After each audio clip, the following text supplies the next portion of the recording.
Kia ora. Thank you so much for joining us this evening. It's great to have you here for what we know will be an insightful and valuable webinar. My name is Lydia, and I'm the CEO at Fertility New Zealand. We're a national charity dedicated to providing support and information services and advocating for all people facing fertility challenges. Whether you're just beginning to think about your fertility, undergoing treatment, or exploring alternative pathways to parenthood, Fertility New Zealand is here to support you with trustworthy information, community, and care. As a charity, we rely on the generosity of our community to make resources like tonight's webinar possible. If you find value in what we offer, please consider making a donation. You can do this on our website at fertilitynz.org.nz or through the link you see on screen. Every contribution helps us continue our mission and reach more people in need of support. Tonight's webinar is BMI and Fertility, and we're very fortunate to be joined by Jo Barnett. Jo is a medical herbalist who has specialised in fertility, preconception and reproductive health for over 20 years.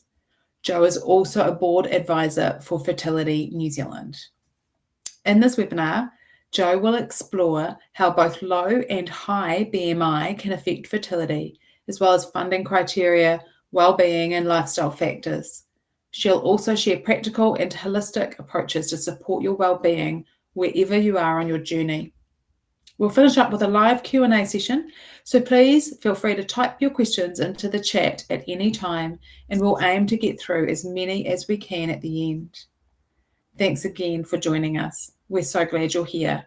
And now I'm very pleased to hand over to Jo. Hi everybody and welcome. It's really lovely to be here with you tonight. As I've just been introduced, I'm Jo Barnett. I'm a medical herbalist based in Christchurch, and I do specialise in women's health, fertility and preconception care. Tonight I really want to talk about how our bodies, in particular, our body size and lifestyle can affect fertility. I'll just click the slides. There we go. So tonight, I want to also just say this is a safe and supportive space, and it's designed for anyone on a fertility journey, whether you're just starting out or you've been trying for a while or you're exploring assisted techniques like ovulation induction or IVF. Tonight I'll be covering these three key topics. First one is how both high and low BMI can impact fertility for males and females. How BMI can affect your eligibility for publicly funded fertility treatment, and how lifestyle and holistic approaches can support your well-being wherever you are in your journey. So let's dive in and see where we go. Okay, the first thing is, what's BMI? I'm sure most people know, but it's always good to kind of clarify that.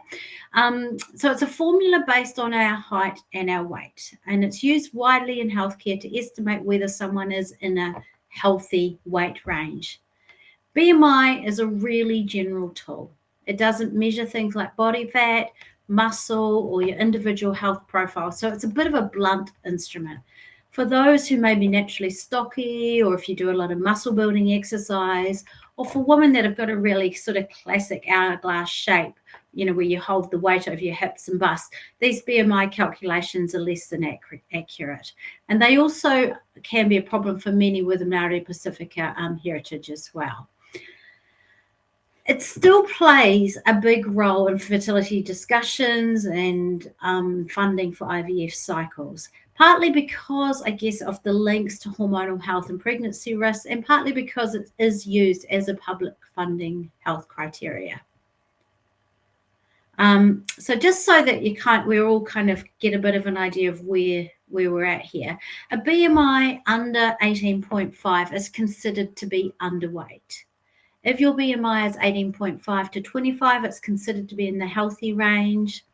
25 to 30 is overweight. 30 to 35 is considered obese. And then greater than 35 is considered to be morbidly obese.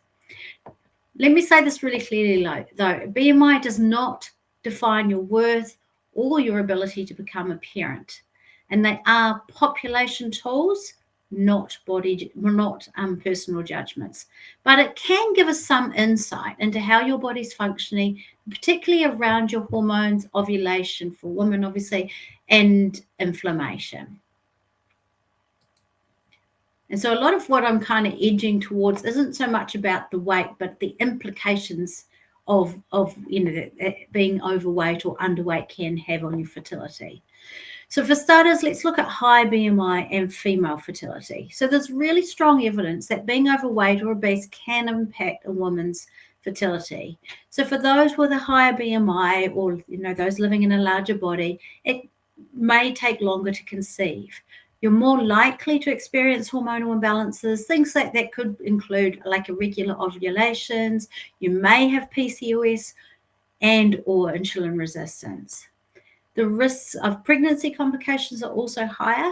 So this would include things like high risk of miscarriage, stillbirth, gestational diabetes, preeclampsia, and blood clots. There's also a higher chance that interventions will be needed during labour and birth, things like induction, assisted delivery, or cesarean section. This can also happen to anyone with a really good BMI as well. And finally, research shows that children born to mothers with higher BMIs are more likely to experience health issues like type 2 diabetes or obesity later in life. Sorry, just trying to get these slides to move. High BMI and male fertility. So again, we talk a lot about female fertility and weight, but it can also impact male fertility as well, and quite significantly.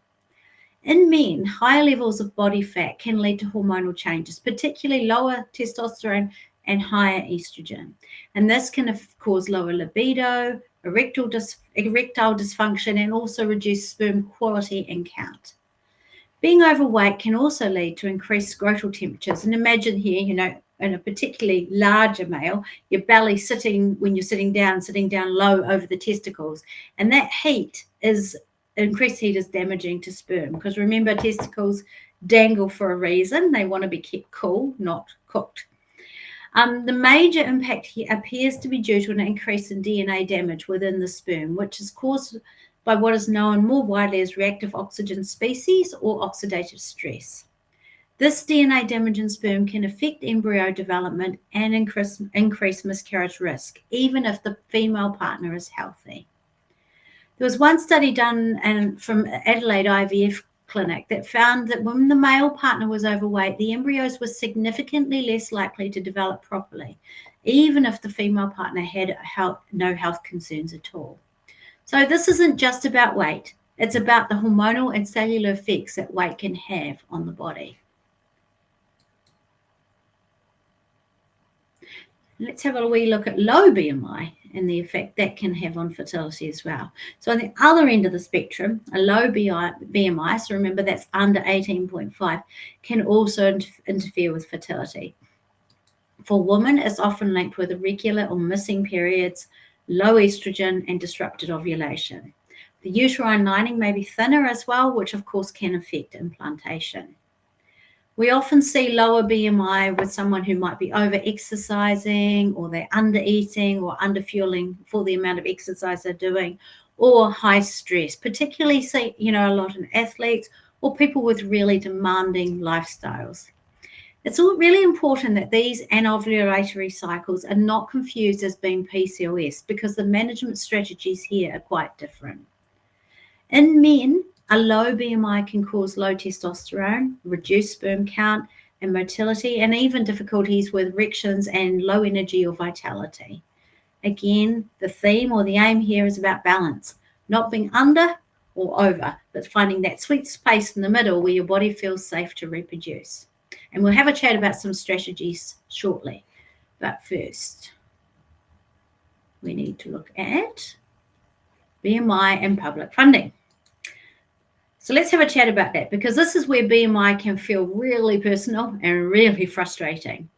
In New Zealand, BMI is one of the eligibility criteria for publicly funded IVF. There are no funding adaptations for Māori or Pacifica people either, which is problematic, I think.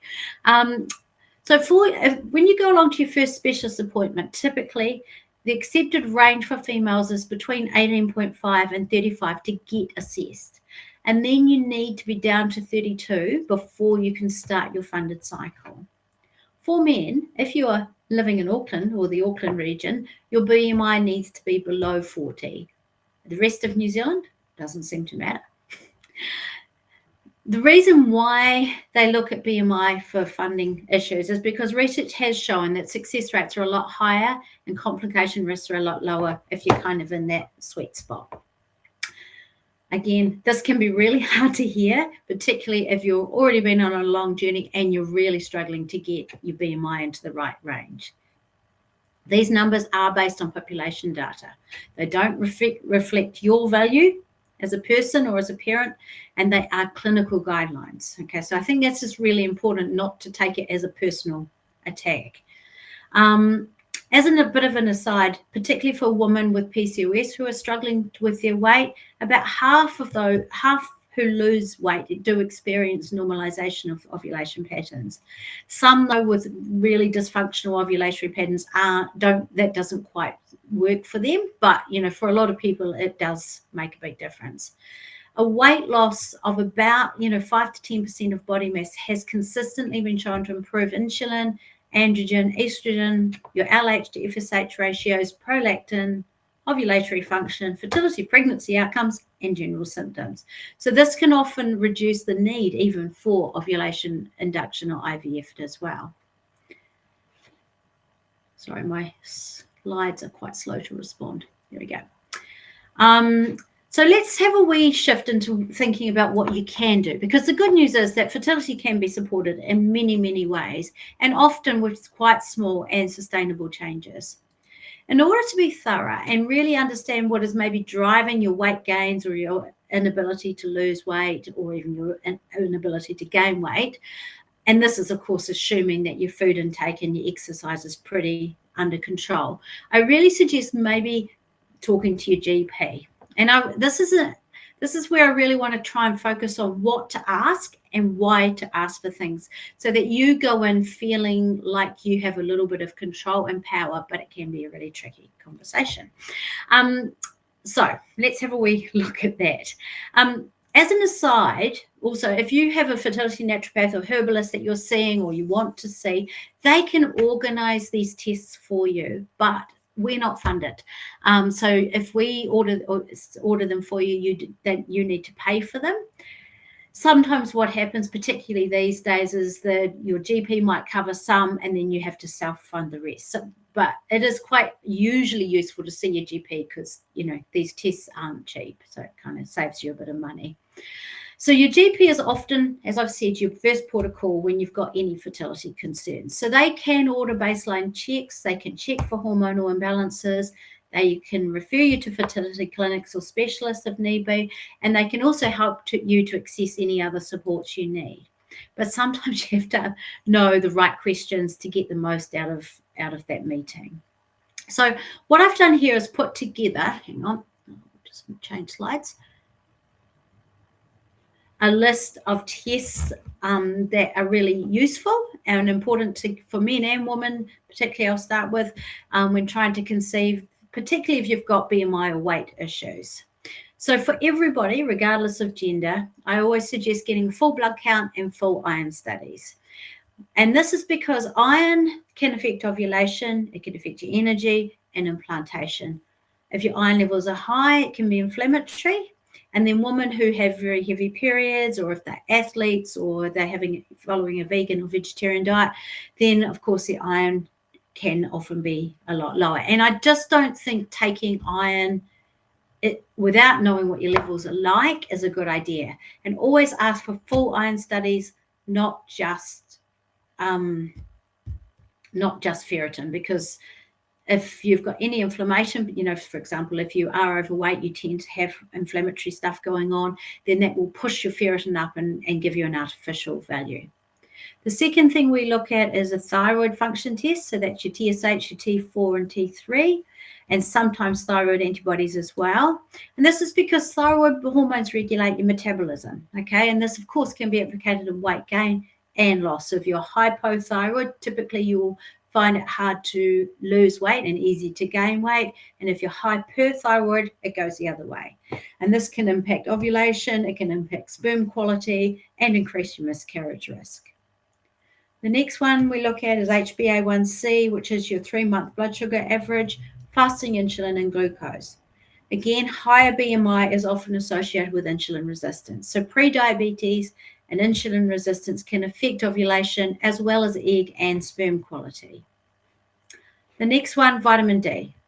Low vitamin D, as is really common in New Zealand and Australia, is linked to reduced fertility in both men and women. And it's just essential to have your vitamin D up around 100 to 125 ideally.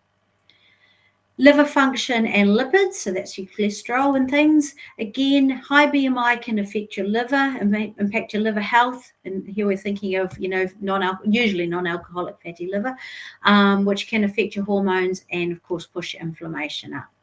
And then nutrient-wise, we like to look at your zinc, your B12, your copper, and folate. And these nutrients are crucial for egg and sperm health.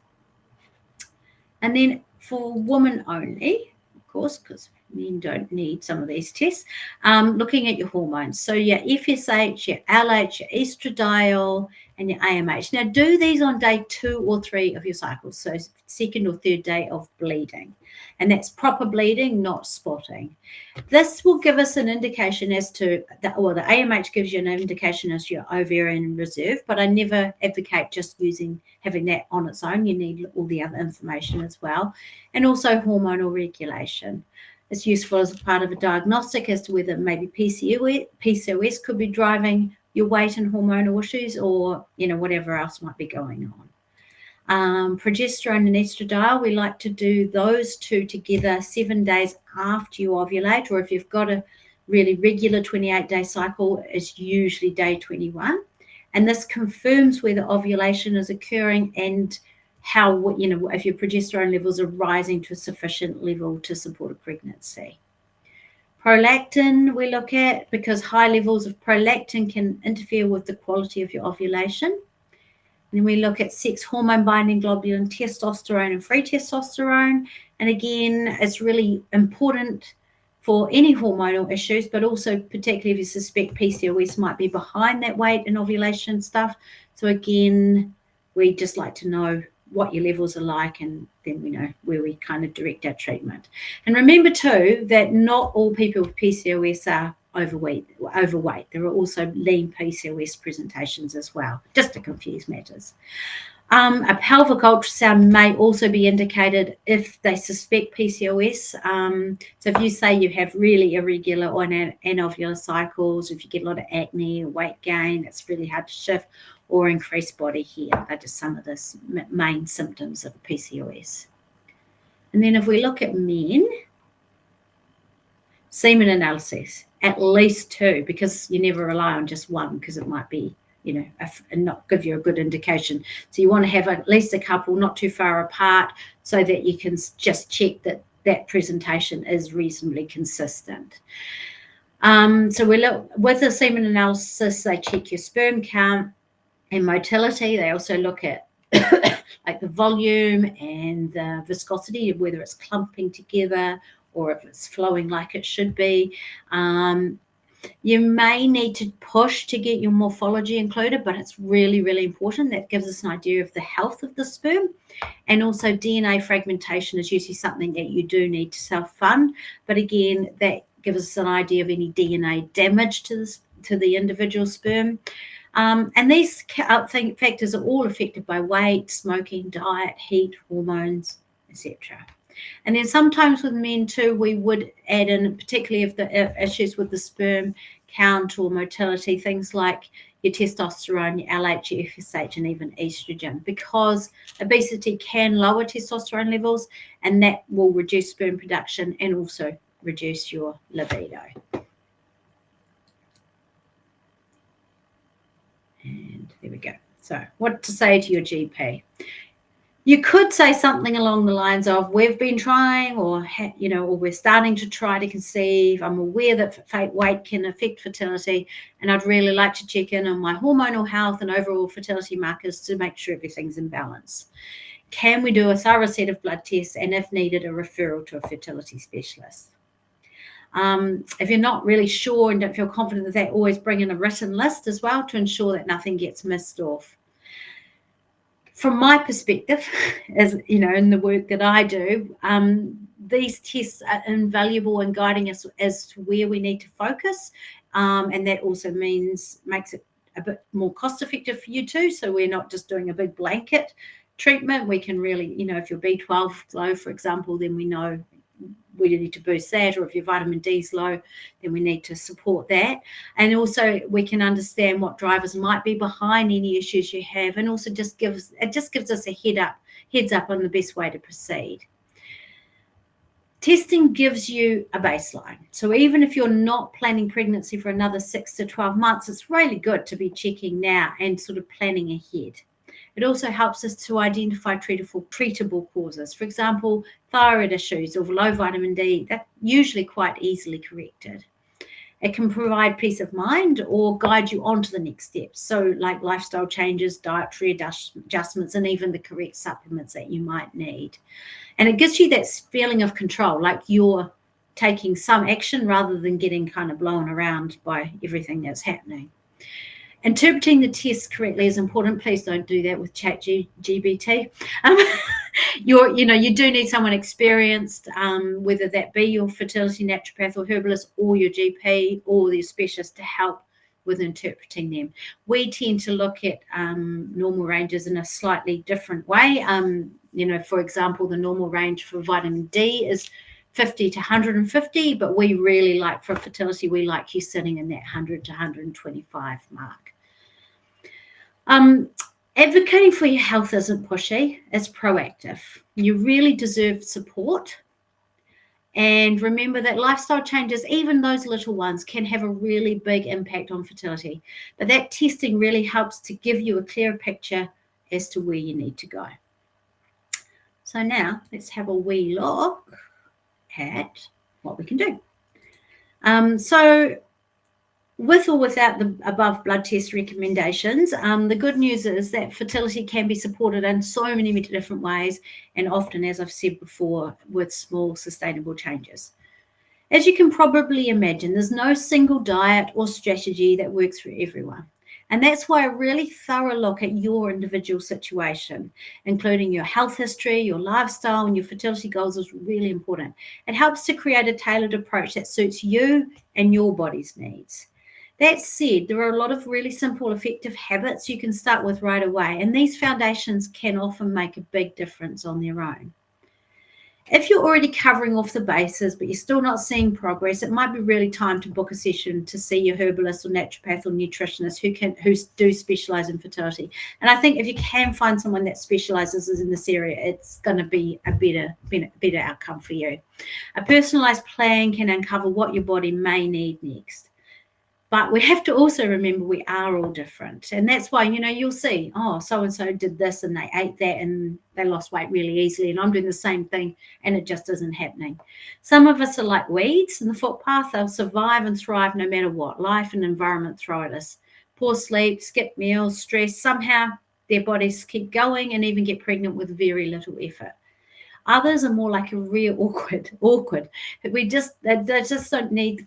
They need just the right amount of sunshine, the perfect level of moisture, exactly the right compost. And even them, they might only bloom in the damp night air of the full moon in April.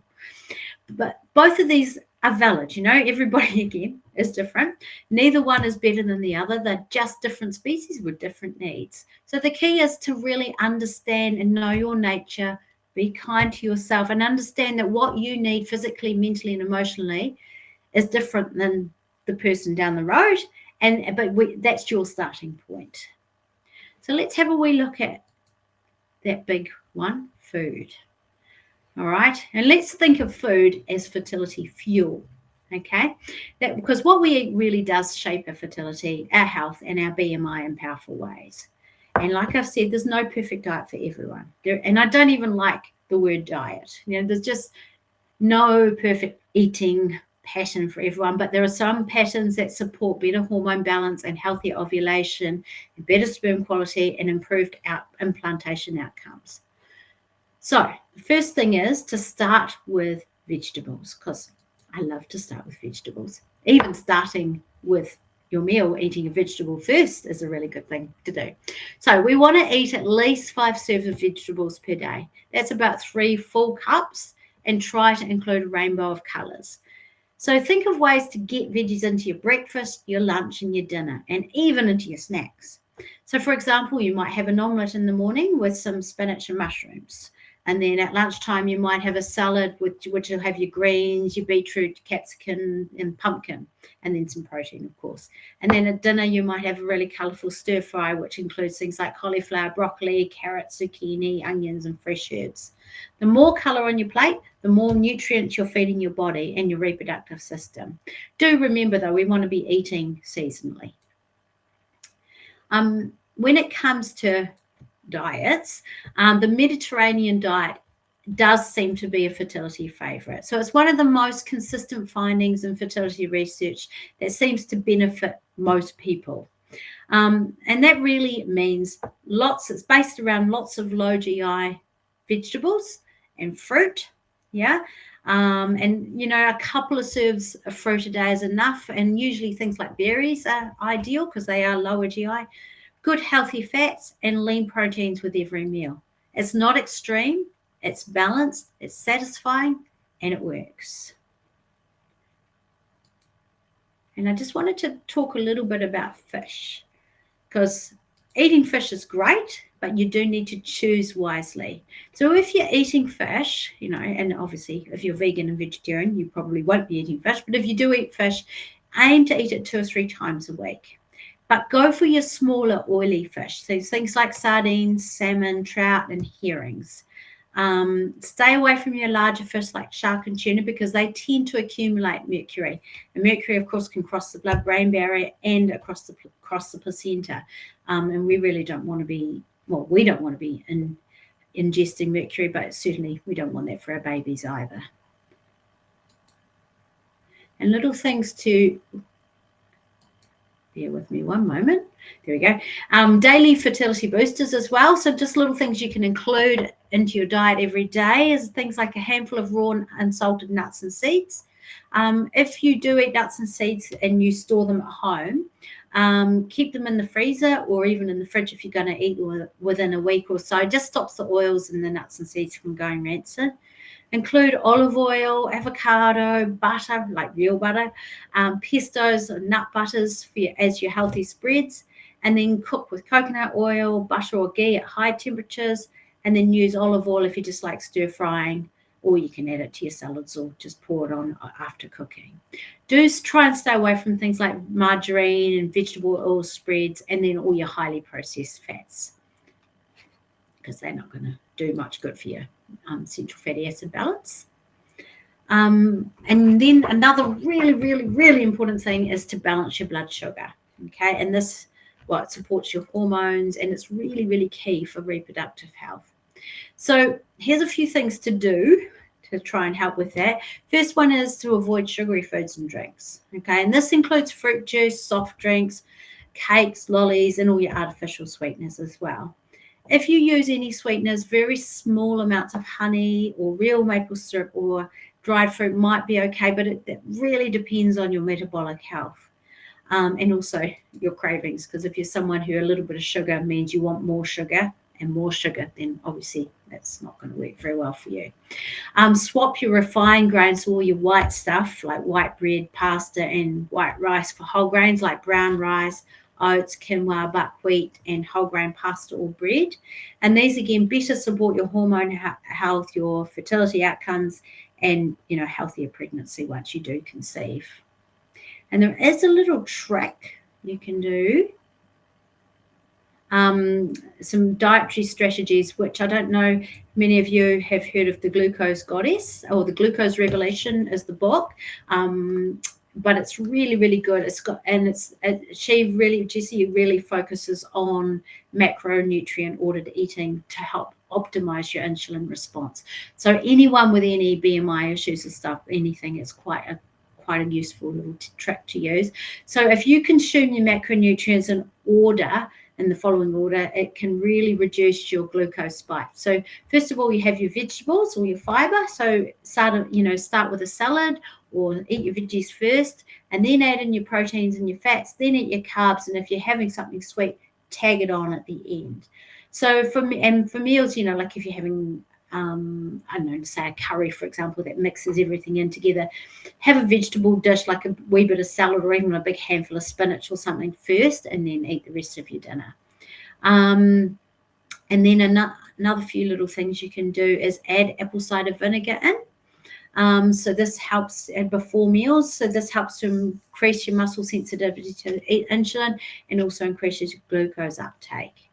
Moving after eating.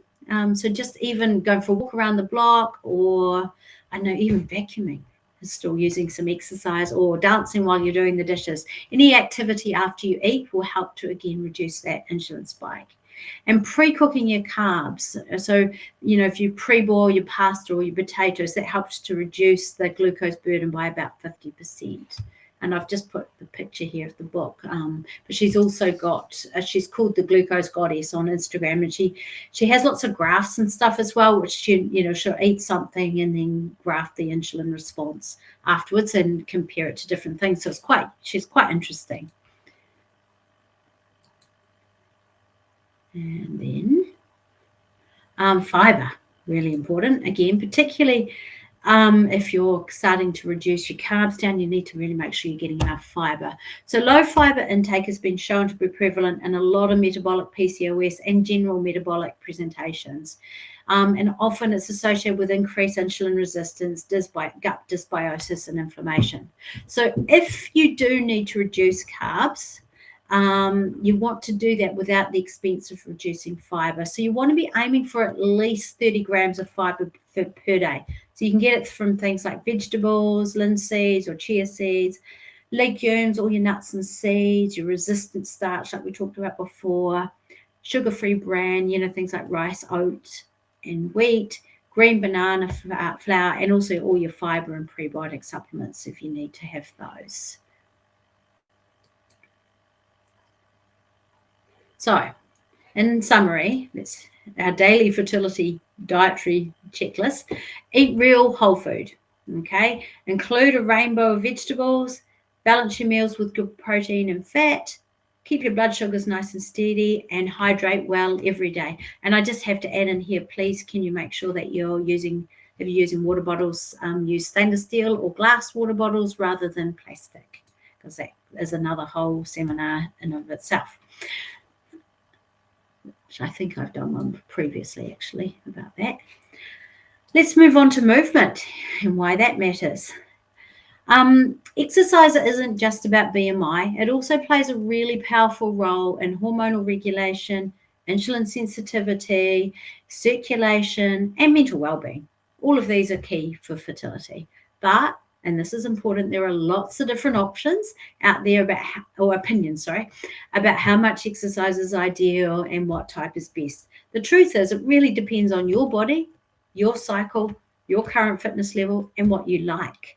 But we do know that we weren't built to sit all day, which is what I feel like I've been doing today. So our bodies have been evolved to move, to walk, to climb, to squat, to lift, to jump, and to keep doing that throughout most of our waking hours.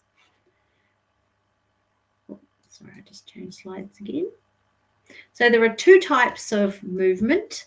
And ideally for optimal benefits, it's important to include both. So cardio is your movement that gets your heart pumping and your body sweating. So things like brisk walking or hill walking, running, swimming, dancing, rowing, netball, tennis, aerobics, whatever takes your fancy. And then your resistance or your weight-bearing exercise. So that's the stuff that strengthens your muscles and your bones. So thinking here like yoga and Pilates, that kind of weight training, or body weight exercises. And these type of exercises help to improve, again, your circulation to your reproductive organs, regulate your ovulation, help support healthy sperm production and egg health, and reduces stress.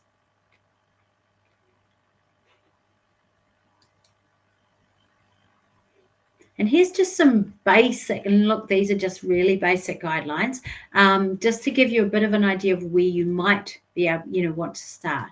So if your BMI is in the healthy range, so in that 18.5 to 25 range, you just want to maintain your weight and aim for at least 30 minutes of movement at least 5 days a week. If your BMI is over 25, you might benefit from a gradual weight loss.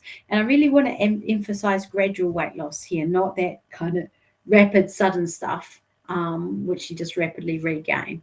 So you want to aim for about 60 minutes most days, or 4 sessions of high intensity kind of interval training per week. If your BMI is low, under 18.5, you may need to gain weight to support your fertility. So here you want to avoid that intense exercise and focus on gentle movement like walking and stretching or restorative yoga. And if you're male, obviously all the above guidelines apply, but you want to avoid too much time cycling, particularly road cycling. Mountain biking isn't so bad because you're off your seat more, but prolonged pressure and heat from sitting on your bike seat can impact sperm quality. So just, when you're choosing exercise, just something to think about. So the big picture, move daily with joy if you can. So you want to be aiming for at least 30 minutes of movement most days. Find something you like. And remember, even all that incidental exercise does count. So walking up your stairs, stretching at your desk, doing some squats while the kettle boils, it all adds up. And if you're not really sure where to begin, or you just, maybe you have some injuries or something that might make it a little bit more difficult, you try and connect with a personal trainer or an exercise physiologist who really understands the fertility journey and can help get you started. Another thing to be careful of, though, of course, is over-exercising, particularly if your BMI is low or you're really, really stressed, because it can backfire and it can suppress ovulation and reduce your fertility as well. So moderation's key. You kind of want to feel energized after you move, not exhausted, just as a kind of, again, guideline. So exercise helps fertility by supporting regular ovulation, reducing miscarriage risk, improving sperm health, boosting libido and emotional well-being, can shorten the time to conception, reducing your risk of diabetes, or type 2 diabetes here really, and hypertension in pregnancy, improving labour outcomes, because remember, labour is an endurance event for most of us, and supporting the long-term health of your future child as well. So when you're doing IVF as well, there's just, I do often get, asked what can I and can't I do? Again, it's an area where individual advice does matter, but there's some general tips here. So after egg collection, just gentle walking for a few days, and I wouldn't be doing too much more than that because often you're feeling quite sore and uncomfortable. After your embryo transfer, no excessive exercise, just gentle walking if you feel up to it, but again, just pretty gentle. Once you've recovered, moderate gentle exercise is fine, but avoid anything that raises your core temperature or causes strain. And a good rule is you should be able to hold a conversation while you're exercising, but above all, listen to your body. Okay, and just a few little final tips on that. If you're overweight, even a 5% reduction in body weight can improve your fertility and your pregnancy outcomes. After significant weight loss, it's really best to wait 3 months, before trying to conceive, so your body can stabilize. Okay, because if you're losing a lot of weight, and particularly if you're losing it quickly, it can affect the egg and the sperm quality as well. If you're underweight, focus on nourishment, stress reduction, and gentle exercise. And remember, you don't need motivation, you just need routine. Okay, so put your movement time in your diary, make it non-negotiable, just do it, be stubborn, okay, and just really make it happen. And that does sound really simple, doesn't it, when I say it like that? I know it's not always that simple, but really you just have to be a wee bit pig-headed sometimes. Sleep and stress can also have a huge role in hormonal balance and also in weight loss as well, because if you're really stressed, it can raise your cortisol, and that can really disrupt your reproductive hormones, and it will actually also make it quite hard to lose weight. So, look at tools like your mindfulness, your yoga, your journaling, or even herbs and acupuncture. There's lots of things out there you can have a wee look at there. Also, of course, herbs and natural support are another fantastic option. Again, I prefer that they need to be individually sort of prescribed for you, and I really try to get some advice on what to take when you're trying to conceive, or particularly also if you're using other medications, and try and avoid over-the-counter sort of self-helpy stuff there. Now, another thing I really just wanted to cover is fertility in the Ozempic era, or those GLP agonists, GLP-1 agonists, and also the impact on preconception health. So in recent years, we've seen the rapid rise of the new class of medications called the GLP-1 agonists.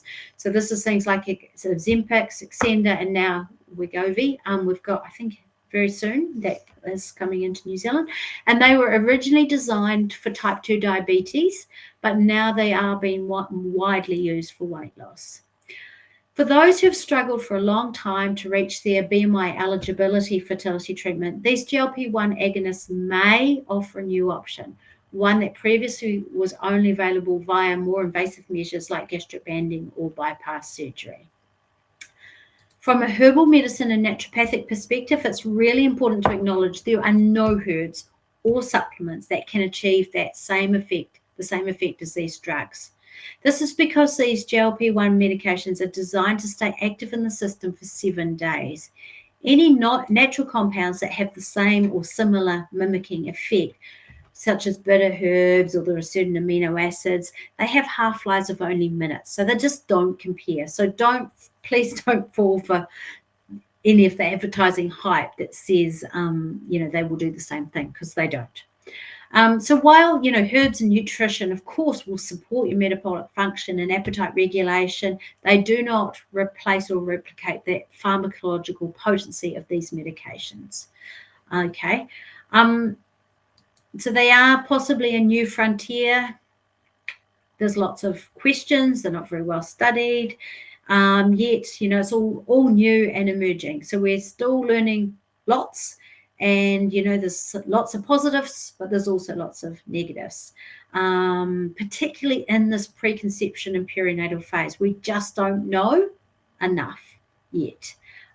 So potential benefits for females, of course, weight loss for those who are overweight or obese. And this may help to reach your BMI thresholds for conception or funded treatment. It can also improve insulin sensitivity and glycemic control, particularly relevant as, PCOS, for example, reduce inflammation, okay, because, of course, systemic inflammation can really impair fertility and implantation. It could support ovulation and menstrual cycle regularity. Anecdotal, though, there's no formal trials on this yet. And again, this is another speculative one, could have potential implantation benefits. But there's lots of potential drawbacks as well. First one is nutritional deficiencies, particularly with rapid weight loss, or, and often there's a lot of nausea and GIT upset with these meds. And often you can't eat. People aren't eating a very broad and nutritive diet, so they're going to, become nutrient deficient. The other big one is sarcopenia, or muscle loss. So that loss of lean tissue can impact your metabolism, your recovery, and your hormonal balance. Rebound effects, when you stop it, then what seems to be happening, is that your appetite, your cravings, and your weight often return back to where they were. And possibly there is that risk of teratogenicity. So currently the advice is to discontinue 6 to 12, I would say at least 12 weeks before trying to conceive, because we just don't know about the safety in pregnancy and that potential impact on the unborn child. They are definitely not recommended during pregnancy at this stage. And I think, if anyone is looking at using them as part of a preconception plan, they really should be stopped well in advance of conception. And you really need to be talking to your prescriber about what your desires are, and also your fertility specialist as well.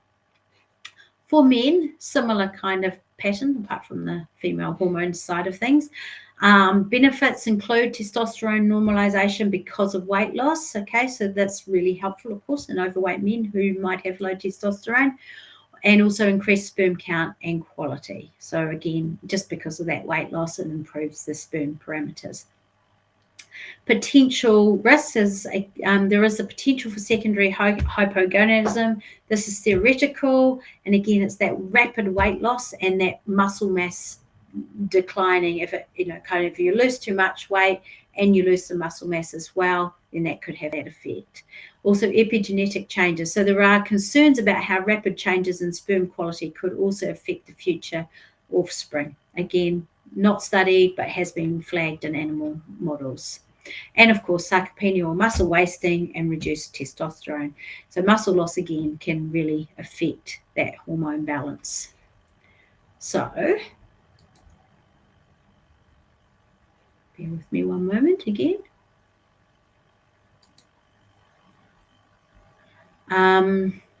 Possibly GLP receptor agonists represent a promising but still evolving tool in the fertility space. They may be really helpful for those who have been unable to lose weight despite lifestyle changes and dietary changes, and they could help some people become eligible for IVF or also to regain ovulatory function. But they are no silver bullet, and they really do require medical supervision. The use must be carefully timed and stopped prior to conception, and long-term effects, particularly on that early embryo development and intergenerational health, we don't know yet. So as always, informed, personalized care is key. Whether you're considering these meds or not, your fertility journey should include careful nutritional, hormonal, and emotional support along the way. And I think that's probably one of my biggest concerns around this is getting enough nutrients in. Okay, so what can you do next? Talk to a herbalist, or particularly or naturopaths, particularly one who specializes in fertility, or your GP early on, so they can help to create a plan, set you up your support team, and refer you on if needed. Make small, steady changes with your food, with your movement, your sleep, and stress. And over the time, these can have a profound impact on your hormonal health and fertility. Explore your options, including private clinics, payment plans, or possible grants if you're not eligible for public funding. And above all, ask for help. You don't have to do this alone. You're already doing something positive just by showing up tonight and learning more. And wherever you are on your path, there's lots of support out there, and there's hope. And I think that's enough for me tonight. Any questions at all?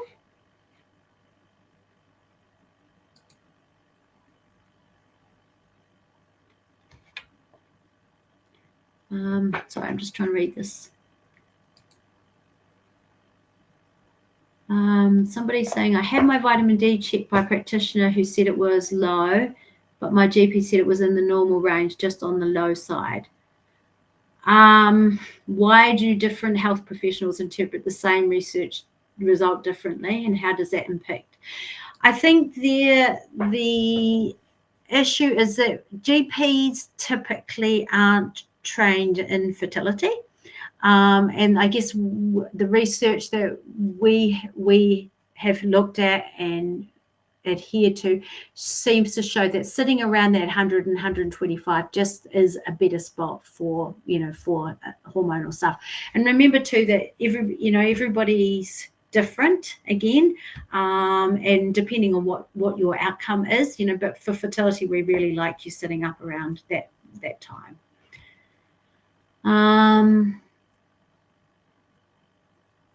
Are people ever told their weight is an issue with getting pregnant when it actually might not be? How can you tell what's really going on?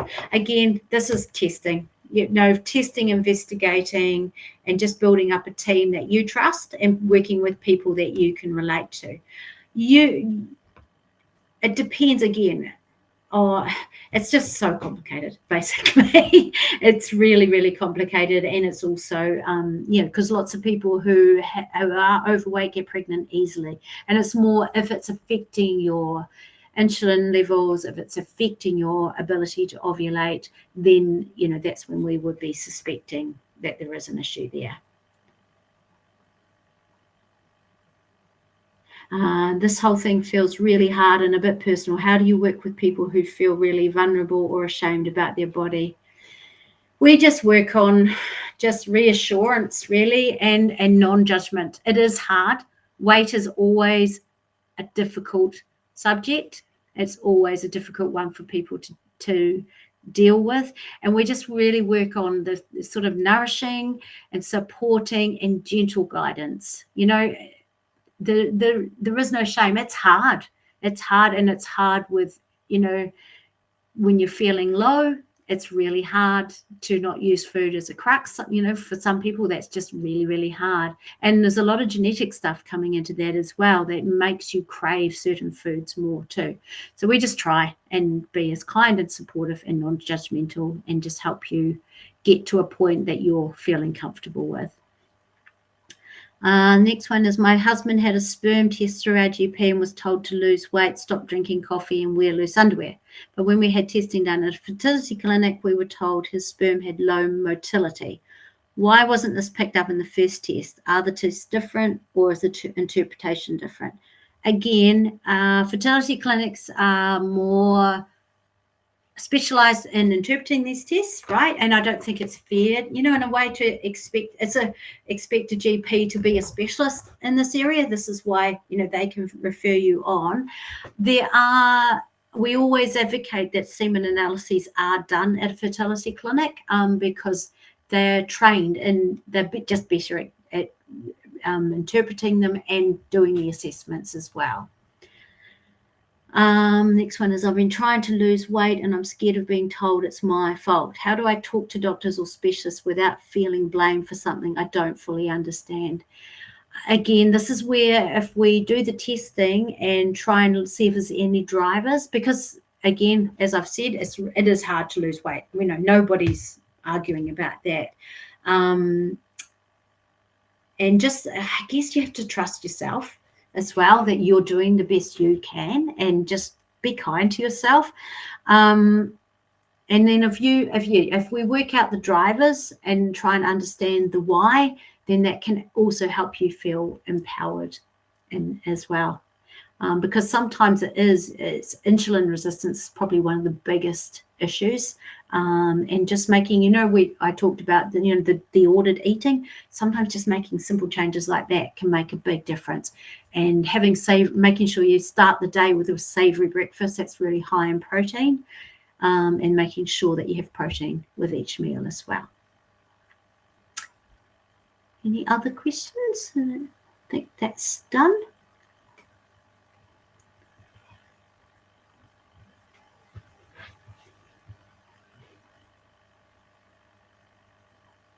But just to finish off, it is hard. It's tricky, and just look for people that you trust to help support you and who you feel safe with.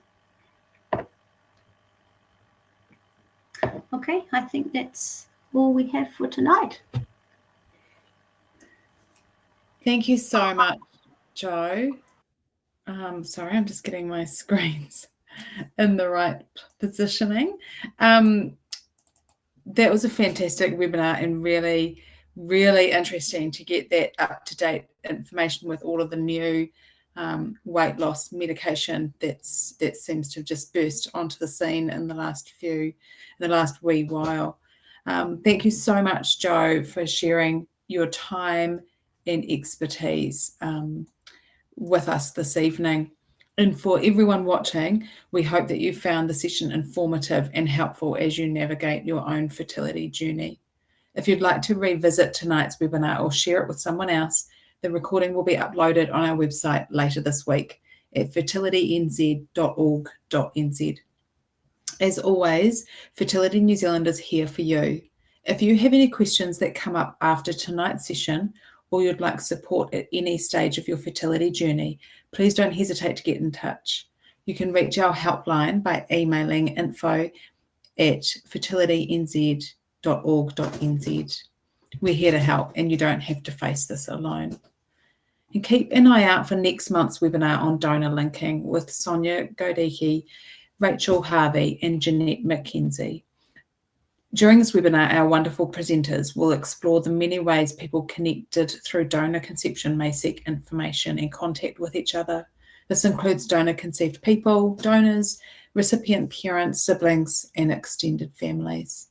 This webinar will be of interest to anyone navigating the complexities of donor conception.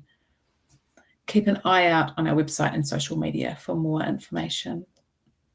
As a charitable organisation, we rely on the generosity of our community. If you're in a position to give, please make a donation to support our ongoing mahi. Your contribution allows us to continue providing free information and support to people throughout Aotearoa. Thank you again for being here tonight. Thank you again to Joe. Take care, everyone, and we hope to see you again soon. Ka kite.